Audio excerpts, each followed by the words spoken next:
Hello you beautiful people, today let's talk about Le Monarque, which in my opinion is an S tier PvP weapon, okay? It really is. I managed to hit legend twice this season. I'm not bragging by any means. I don't consider myself a god tier PvP player, no, but the fact that I got there twice in one season tells you that I'm probably doing something right. And it's not just me, it is the weapon itself. First legend run was completely solo. I just went in, had a blast while doing it. By the way, it was one of the best experiences I've had in Destiny 2 so far. Now, when it comes to this bow, some people are like, in general, it's a bow. Bows are not, strong enough to compete with other weapons. And I disagree with that. I don't think that's true.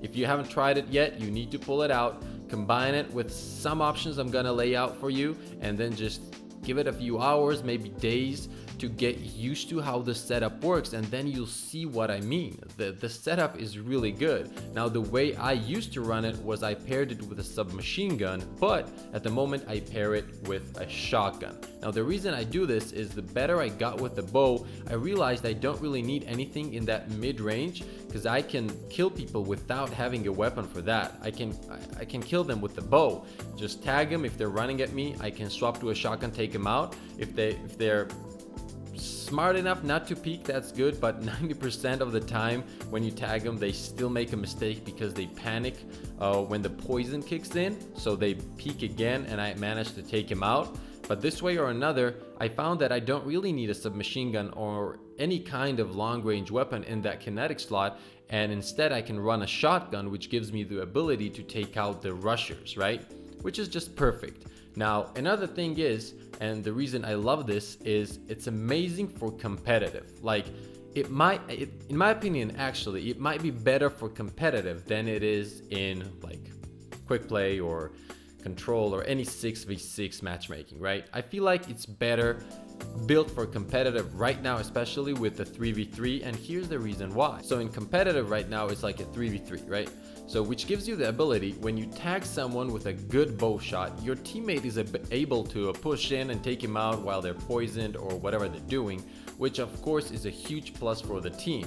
That's why I like to call this the best support PvP weapon in the game at the moment, and it really is. I can't tell you how many times people have told me that they enjoyed playing with me just because I was using this bow, because it gave them the ability to push in and take out people that are weakened or are trying to recover, which by the way, they can't really do really quick because the poison kicks in, and then a few seconds they're gonna be ticking with that poison, and then it still takes depending on how much recovery they're running, takes a few seconds to start the recovery process. So you have about, I would say, 5 to 8 seconds probably, to be more precise, in order to push and take him out, which is a lot of time to do that, right? So this was the main setup I used for both of my runs to legend this season. But there's one thing that a lot of people overlook in this setup, and I see a lot of people using this bow on Warlocks and Titans, and I get it, you're having fun, it's still good there, but there's one exotic that makes this insane, and that is Oathkeepers. Now, a lot of people have been sleeping on this exotic, saying that it's terrible, why is it even in the game, the perk is terrible, but I feel like this is exactly why it's in the game. These two right here. Yes, it works with other bows, but it makes this one extremely strong. But when you're using these two exotics, there's a few things that you need to take advantage of. First off, it gives you the ability to pull the bow back and just keep it like that forever, right? That gives you the ability to like stand around corners or just peek whenever you want, but at the same time, you pretty much have your map up at all times. You're in a fight, you understand you're trying to like focus on that moment, but as soon as you get a second, you need to watch that map. You need to look at it. You need to always know where your enemies are and the surroundings of your character, so you pay more attention to it and you're always ready for that flank. Now, that said, the ability that you have to pull back your bow and just be ready for that first shot, especially when you have snapshots on this bow, is huge. I can't tell you how many times there's been flankers coming in and you just look at the map, snap them with an arrow, they're running away. They're gone for 5 seconds, maybe more, and you have time to kind of push the other guy, or you let your teammate know, he pushes in and he's done. Like, this setup works. It really does work. It takes time to get used to it. Yes, definitely. It's not easy. I would say probably at least a few hours, maybe 1 day, 2 days, depending on how good you are with bows. But there's a few things you need to master. It's not only just landing the bow shots. You have to be able to do that while you're being pushed. You have to jump shot. You have to jump back and shoot. All the crazy stuff, right? But let me tell you this. This is one of the most fun setups I've ever used in Destiny 2. It is so cool. You see them burn, and don't forget, when they're burning, you pretty much see their movement behind walls or wherever they're hiding, right? You know where they're going, so you can cut them off, you can push, throw a grenade. It opens up so many options. I really feel like the setup is underrated.